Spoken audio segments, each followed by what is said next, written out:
picture an AI rollout that goes exactly to plan. 18 months, real budget. The tools work, the training happens, the dashboard go live.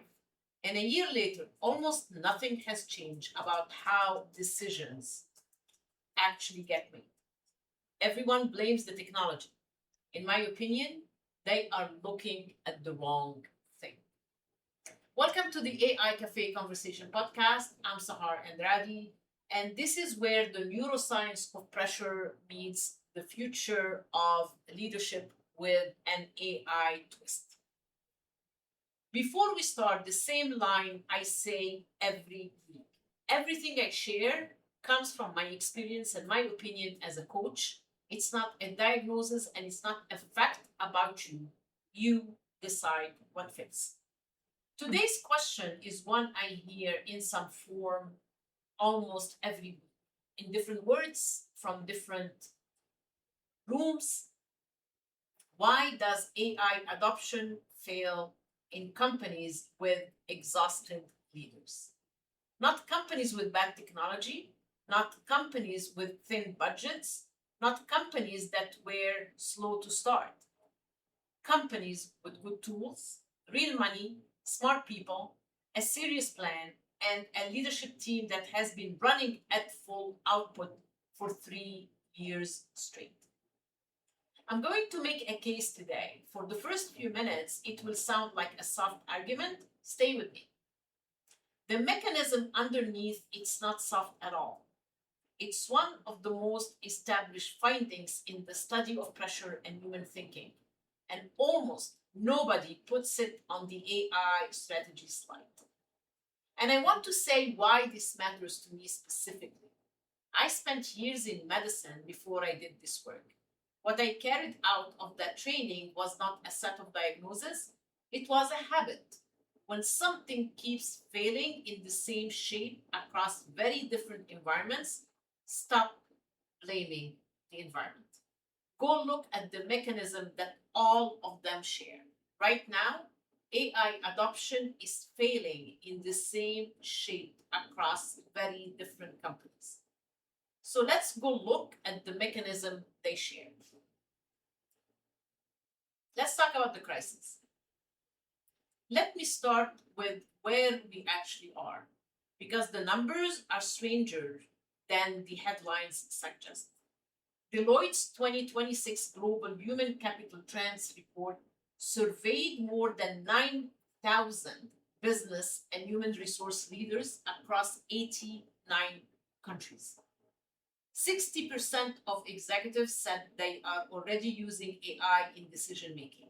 Only 5% said they manage it well. Sit with those two numbers side by side, 60 and 5. That is not an adoption problem. Adoption already happened. That is a 55-point gap between using a thing and being able to hold it. Then look at what Ernst & Young published in early 2026. Their US Technology Pulse poll, conducted in February, surveyed 500 business leaders working inside the technology industry. These are the people closest to the tools, the ones with the most fluency, the most budget, and the fewest excuses. 78% said AI adoption is outpacing their organization's ability to effectively manage the business. More than half, 52%, said department level AI work is running with no formal approval or oversight at all. I want to be precise about that second study because precision is the whole job. That is technology sector leaders in the United States. It's not every industry in every country, and I'm not going to stretch it into something it did not measure. But if the people who build the tools are telling you the pace has outrun the ability to manage, that is a signal worth taking seriously. Now, there is a standard reading of these numbers, and you have probably heard it in your own building. It's a governance reading. The story goes like this. Companies moved too fast. They skipped the policy work. They need better frameworks, tighter controls, a committee, a charter, a risk register, a center of excellence. That story is not wrong. It's incomplete. Because governance is not a document. Governance is a series of decisions made by specific human beings on ordinary weekdays under time pressure about things they have never seen before. A framework does not evaluate a model output. A person does. A charter does not decide whether to override a recommendation that contradicts 20 years of experience. A person does. In about 90 seconds in a meeting that is already running late. And that's where I want to slow the whole conversation down. Ask a different question. What does AI adoption actually ask of a leader? Not the version on the transformation roadmap, the Tuesday afternoon version. It asks them to hold two contradictory things at the same time. This tool might be enormously useful. This tool might be quietly and confidently wrong. It asks them to change a plan they announced 3 months ago in front of the same people they announced it to. It asks them to say the 4 hardest words in executive language. I do not know. It asks them to notice when a machine's confidence is doing the persuading rather than the machine's evidence. It asks them to stay in ambiguity for 2 or 3 quarters without collapsing it early just to feel finished. Every one of those is expensive thinking. Not expensive in dollars, expensive in what it costs a human being to do. Compare that to what a leadership team was asked to do in normal technology cycle 10 years ago. Pick a vendor, set a timeline, track the rollout. Those are hard jobs. They are also familiar jobs with known shapes and known failure modes. This is a different order of ask.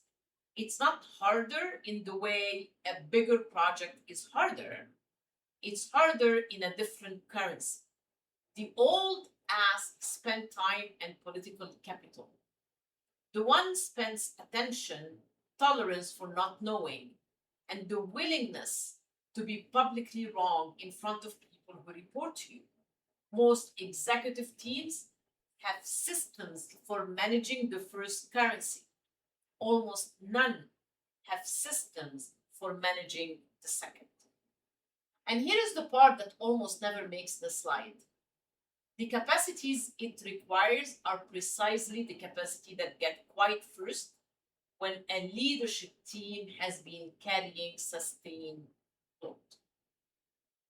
Let me be careful with the word here because words matter, and I'm careful about this one.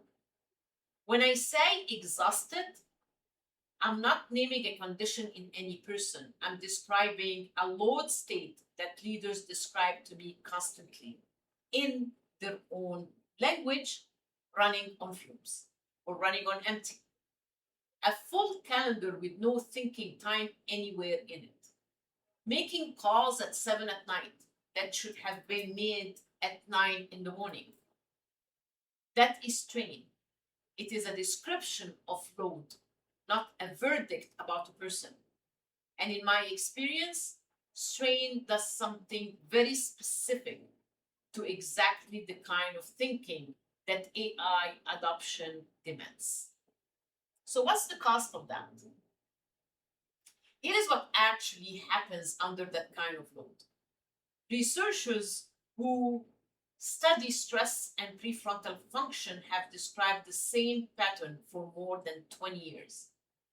The prefrontal cortex is the region most associated with the slow, flexible, effortful side of thinking. holding several possibilities open at once, weighing an unfamiliar input against experience, stopping a fast answer before it leaves your mouth, changing directions when new information shows up and makes the old direction wrong. Under a short burst of pressure, that systems performs beautifully. It is built for the sprint. Pressure sharpens it. But under pressure that is sustained, held across weeks and months with no real recovery inside it, the picture changes. The research describes a shift in weight. Flexible, effortful thinking becomes more costly to produce. Fast, familiar, habitual responding becomes cheaper and more available. The brain does not break, it economizes. It stops paying full price for deliberation and starts reaching for whatever worked last time. I want to be clear here. This is not a design flaw. It's not a story about anyone being less capable. In a genuine emergency, a fast, familiar answer is exactly what keeps people alive. The system is doing what it's evolved to do. It's answering the question it thinks it's being asked, which is how we get through this week. But now, put the same brain in an AI adoption meeting. There is no familiar answer available. That is the entire point of the technology. Nothing about it resembles what worked last time, because nothing like this existed last time. So the pattern I see in my experience is not leaders refusing AI. Almost nobody refuses it anymore. That fight ended. The pattern is leaders reaching for the closest familiar shape and calling it a decision. Watch how that looks inside a real organization. 5 patterns. You will recognize at least 2. They buy the tool and skip the redesign. Buying is a familiar motion with a known process, a known approval path, and a known feeling of completion. Redesigning how work actually flows through company has none of these things. So the purchase happens and the redesign gets scheduled for a quarter that never arrives. The loudest vendor wins, not the best fit for the problem. The one who removed the most ambiguity from the room in 45 minutes. Under load, certainty is the product being bought, and the software is the delivery mechanism. They pilot everything and scale nothing. A pilot is a decision that postpones a decision. In isolation, that is genuine prudence. 12 pilots later, across 4 departments, with no scaling path attached to any of them, it's something else. It's a leadership team buying time it does not actually have. They push the judgment down. The word used in the room is empowerment. What actually moved down was the discomfort. The senior team kept the authority and handed away the part that cost the most to hold, which is the responsibility for deciding whether the output was any good. And in the vacuum, people start using the tools quietly on their own. That is what the Ernst Young 52% is describing. Department level AI running with no approval or oversight. That is not rebellion. And I would not treat it as a discipline issue. That is a workforce moving faster than the decision layer above is able to move. Now stack those 5 patterns across 4 quarters and count what they actually cost. You get spend without change.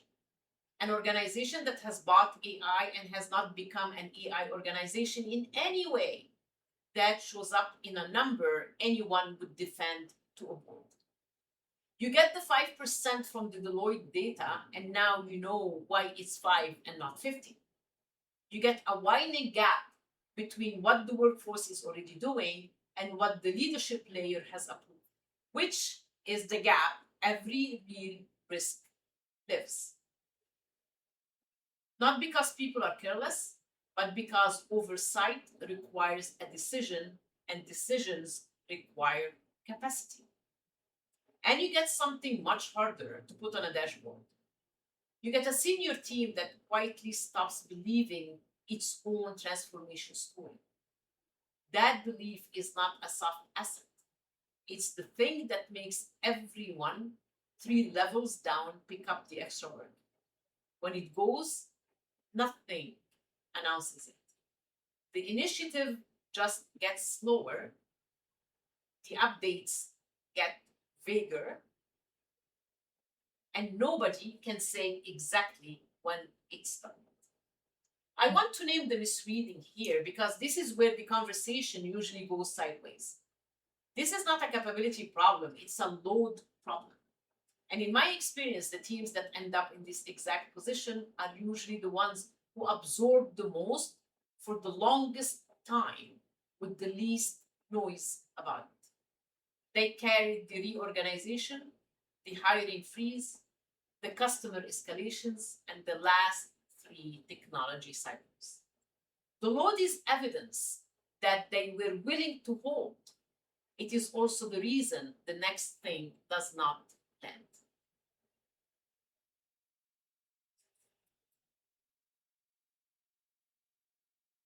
So, what actually moves this? I want to say the uncomfortable first thing. First, the sequence most companies are running is backwards. They are adding decision tools to a decision layer that is already at capacity. And they are surprised when no tools do not stick. Steady before strategy. Steady before strategy. That's the order. And I mean it operationally, not as a feeling. 3 moves, none of them are soft. All 3 belong on the rollout plan, not on the wellness calendar. Move 1. Cut decision volume before you add decision tools. Before a single new system goes in, take the standing decision load of the senior team and shrink it on purpose. With recurring decisions can be delegated with a written threshold instead of a standing meeting. Which approvals exist only because of a problem that was solved in 2023 and never removed? Which meetings are decision theater, where the decision was already made and the room exists to distribute the risk? Most senior teams can find real capacity here in 1 afternoon of honest auditing. Not because they are wasteful, but because decision load accumulates the way debt accumulates. Quietly and in a direction that only goes one way unless someone deliberately reverses it. One caution on these moves though. Do not run the audit as a survey. Ask a senior team what they can drop and what they will hand you, the 3 things they already disliked. Run it against the calendar instead. Take 4 weeks of the actual schedule, mark every block where a decision was expected of the senior team, and count. The number is usually higher than anyone predicts. And the surprise is this: it's the useful part. People defend a calendar much less than they defend an opinion. This is not a wellness intervention. It's a capacity engineering. You are clearing room for the expensive thinking the rollout is about to demand before it demands it. And this is the first place AI genuinely earns its seat at this table. Not as the things that makes the decision, but as the thing that clears the ground before it. Summarize the reading nobody had time to do. Draft the first version so the team edits instead of generating from nothing. Surface the pattern across 18 months of data that no human had the hours to read. Take the preparation load off the table so the judgment load can have the room it needs. That's a real and specific use of the technology, and it's available in almost every company right now, no matter what you use. Use Chat, Claude, Copilot, Gemini, Perplexity, whatever you use. It is almost never the use that gets funded first, because it does not photograph well in a board deck. Move number 2. Name one human owner for judgment, not just deployment. One for judgment, not deployment. Almost every rollout has an owner for delivery. Timeline, budget, training, license utilization, adoption metrics. That role is well understood and usually well staffed. Almost none have a named owner for the harder question. Was this output any good? How would we know? Those are 2 different jobs and they need 2 different people. Delivery is a project with an end date. Judgment is a standing responsibility with no end date, but it needs a name attached to it. Review rhythm, a small amount of protected time, and the explicit authority to say no out loud without it being a career event. The Deloitte gap is exactly this gap. 60% are using it. 5% are managing it. Managing it is a job.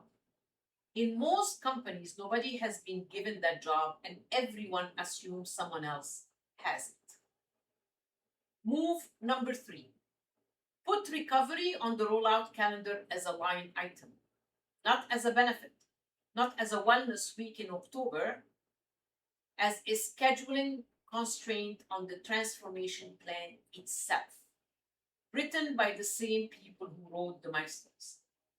If the plan asks a leadership team of 18 months of continuous ambiguity with no protected recovery inside it, the plan has a mechanical problem, not a morale problem. You would not run critical infrastructure at 100% utilization for 18 months and then call the failure a surprise. You would call it a capacity planning error and you would fix it in the plan. The same logic applies to the layer of the organization that has to make every judgment call in the rollout. That layer has a utilization number 2. Almost nobody measures it, and almost everybody spends it. Now, what actually changes when a leader team is grounded going into this? They can hold an unfamiliar output long enough to actually evaluate it, instead of reaching for the closest familiar shape and moving on. They can say, I don't know, yet in a room full of people, which is the single most useful sentence in an AI transition because it keeps the question open long enough for a real answer to arrive. They can revise in public without it costing them their standing because they are not defending a position they took while depleted. They can tell the difference between a tool that is generally useful and a tool that simply removes their discomfort for 45 minutes. In my experience, that single distinction is worth more than any vendor evaluation metrics I have seen. And they can let the organization move fast in the places where speed is cheap and slow down in the narrow places where a wrong call is expensive. That's what a good judgment under uncertainty actually looks like. It's not caution, it's selective caution aimed correctly.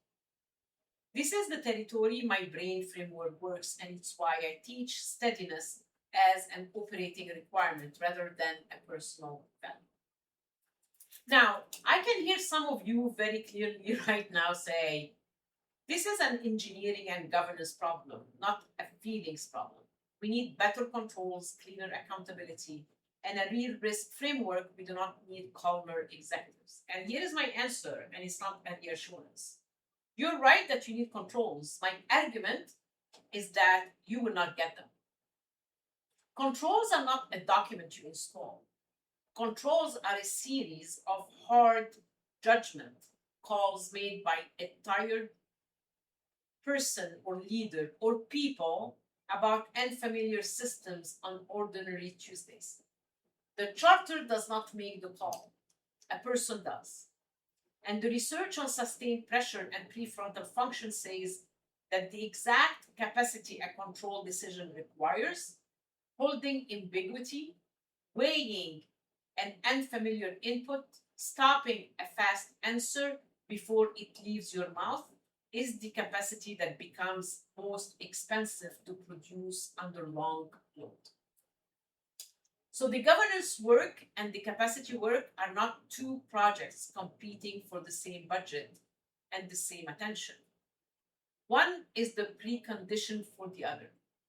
Build the framework, absolutely. Then ask the second question nobody asks in that meeting, which is who specifically will be executing this, on what week, on top of what else. You can write the best AI governance framework in your industry. If the people who have to execute it are running at full output with no room, that framework will be a beautiful document describing something nobody is actually doing. And it will pass every audit because audits read documents. That is not a feeling argument. That is a mechanism argument. And in my opinion, it's the reason the 60 and the 5 sit so far apart. In study after study, year after year, across industry that have almost nothing else in common. So here is where I would leave this. If an AI rollout has stalled, the honest first question is not which tool, it's not which vendor, and it's not whether to wait for the next model. It is this. What is the actual decision capacity of the people we are asking to hold this? And what have we done to protect it? That question is uncomfortable in a way a vendor comparison never is. A vendor comparison is about the market. This one is about the room. And it's also the one that changes the number. And if the answer is that nobody has ever measured it, that's not a failure. That is just the first thing on the list. And it's a shorter list than most transformation plans I have seen. I run a live session every month called The Pressure Room for Executives. It's free. It's 45 minutes, and it's where we work on exactly this, out loud, together, with one model and one protocol you can use the same afternoon. The next one is Thursday, August 27th at 11 a.m. Pacific. Register at saharandrade.com/pressure-room. I will have the link in the description.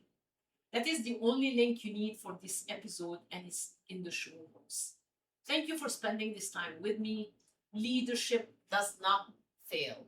Nervous systems do. Study before strategy. As I always say before I leave, show me some love. Like, subscribe, comment, rate our podcast. Thank you for your support for making us one of the top 2% global podcasts that exist. I really appreciate you. Till we meet again on the Friday short podcast, the Forbes article. Peace out. This is Sahar Andrade.